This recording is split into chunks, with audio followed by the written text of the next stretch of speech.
সবকিছুতে আপোষ করতে পারি, নিজের ধর্মের সঙ্গে আপোষ কোনোদিন করতে পারবো না।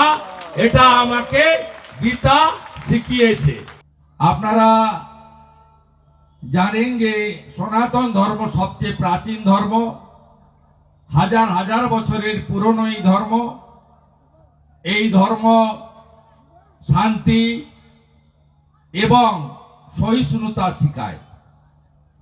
আমরা শ্রী চৈতন্য দেবের বাণী আদর্শ পড়েছি, আমরা স্বামী বিবেকানন্দের বাণী তার আদর্শ আমরা পড়েছি, আমরা শ্রীলা প্রভুপাদর প্রতিষ্ঠিত ইসকন যে হরে কৃষ্ণ মন্ত্র গোটা পৃথিবী ব্যাপী ছড়িয়ে দেওয়ার কাজ করছেন, তাদের সঙ্গেও আমরা নানা কর্মসূচিতে উপবিষ্ট হই। একজন সনাতনী হিসেবে, একজন হিন্দু হিসেবে এবং ভারত ভূমি, যে ভারতকে হিন্দুস্থান বলা হয়, তার একজন নাগরিক বা একজন সন্তান হিসেবে।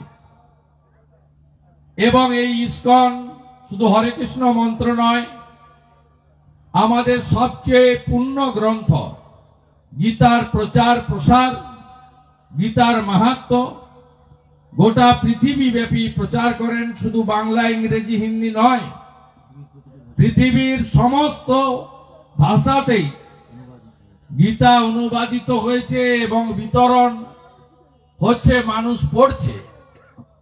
শুধু তাই নয়, 4 ধামের এক ধাম শ্রী পুরী ধাম, শ্রী জগন্নাথ দেবের রথযাত্রা আজকে 100-র বেশি দেশে এই ইসকনের প্রচেষ্টায় শ্রীলা প্রভুপদের আদর্শে অনুষ্ঠিত হচ্ছে। আমরা যে তমলুকের পুণ্যভূমিতে আছি, এখানে মহাপ্রভুর মন্দিরে পুরী যাওয়ার পথে প্রভু শ্রী চৈতন্য দেব 3 বার রাত্রি যাপন করে গেছেন।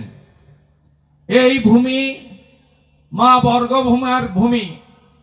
এখানে আমরা সবাই হিন্দুত্ব এবং সনাতনী আদর্শে বিশ্বাস করি। আমি আশা করব যে আমাদের আধুনিক সভ্যতায় নিজের এবং পরিবারকে আধুনিক এবং উচ্চ শিক্ষায় শিক্ষিত করতে গিয়ে আমরা তথাকথিত সেকুলারিজমের নামে আমাদের সনাতন ধর্মকে যেন ভুলে না যাই। সনাতন ধর্মের যে রীতিনীতি আছে, সেই রীতিনীতি যেন আমরা রক্ষা করি। আমাদের ধর্মে যাতে আরো মানুষ আকর্ষিত হয়ে সনাতনী ধর্মে গ্রহণ করে, তার জন্য আমাদের সকলের প্রচেষ্টা থাকবে। এবং পুরনো যে রীতি বেদ, উপনিষদ, গীতাতে আছে, রামায়ণ মহাভারত পড়ার অভ্যাস, আমরা এগুলোর মধ্য দিয়ে নিজেদেরকে আরো বেশি করে সনাতনী হিসেবে আমরা যাতে নিজেদেরকে প্রস্তুত করি। গীতার একটা সব লাইন আছে, ধর্ম রক্ষতি রক্ষিত। অনেক কিছু না পাওয়ার যন্ত্রণা থাকবে, কিছু পাওয়ার আনন্দ থাকবে, কিন্তু নিজের ধর্মের সঙ্গে কখনো বিশ্বাসঘাতকতা করবেন না, নিজের ধর্মের প্রতি কখনো অন্যায় করবেন না। স্বধর্মের কোনো মানুষ বিপদে পড়লে তার পাশে গিয়ে দাঁড়াবেন। এটাই হলো আমাদের ধর্ম রক্ষা করার সবচেয়ে বড় মত পথ বলে আমি মনে করি। এবং সাথে সাথে আমাদের অমাবস্যা, পূর্ণিমা, একাদশী পালন, বাড়িতে বাড়িতে তুলসী মঞ্চ স্থাপন, তুলসী রানীর পুজো, শঙ্খ বাদন, দীপদান, কার্তিক মাসকে দামোদর মাস হিসেবে পালন করা, এই যে শুচিশুদ্ধ পবিত্রতার মধ্য দিয়ে সনাতনী জাগরণ, এই জাগরণ আপনাদের সকলের করা দরকার রয়েছে।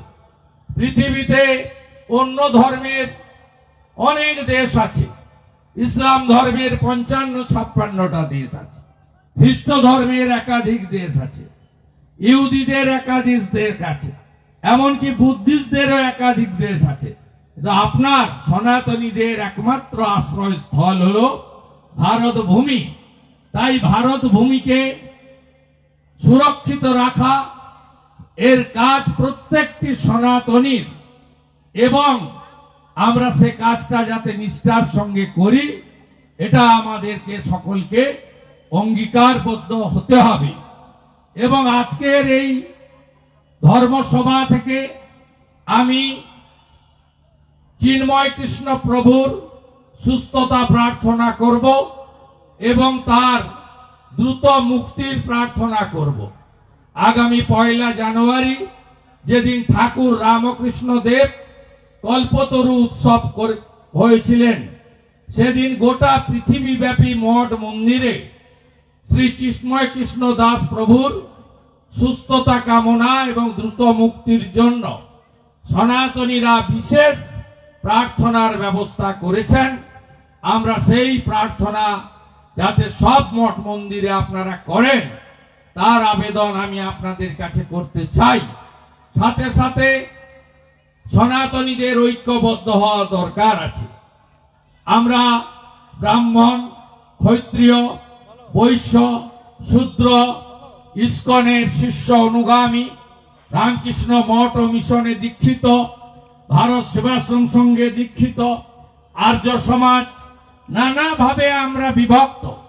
আমরা বিভক্ত থাকার জন্যই শুধু ধর্মীয় কারণে আমাদের উপরে বিভিন্ন সময় আক্রমণ হয়েছে।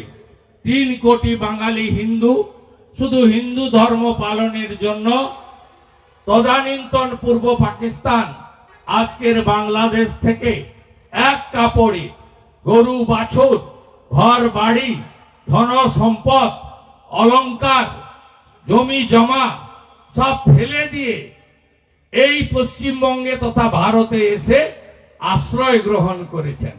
আমি আমার সনাতনীদের বলবো, আপনি যাবেন কোথায়? বাংলাদেশের রতন মজুমদার তার চাকরি রক্ষা করার জন্য তাকে নাম পরিবর্তন করে শেখ শফিউল্লাহ হতে হলো। নয় ধর্ম পরিবর্তন করতে হবে, নয় পাশে দীঘার সমুদ্র, ওখানে গিয়ে ঝাঁপ দিতে হবে। আমাদের ভারতের হিন্দুদের যাওয়ার আর কোনো জায়গা নেই। তাই আমি সমস্ত সনাতনীদের ঐক্যবদ্ধ থাকার আবেদন জানাবো। নিজেদের ধর্মকে, নিজেদের পরিবারকে সুরক্ষিত রাখার জন্য আমাদের একতাবদ্ধ হওয়া দরকার রয়েছে। আমি এই জেলায় জনপ্রতিনিধি হিসেবে নয়, রাজনৈতিক কর্মী হিসেবে নয়, একজন সনাতনী হিসেবে প্রথম থেকে আমি সমস্ত মঠ মন্দির যারা আমাকে আন্তরিকতার সঙ্গে গ্রহণ করে তাদের পাশে আমি থাকি।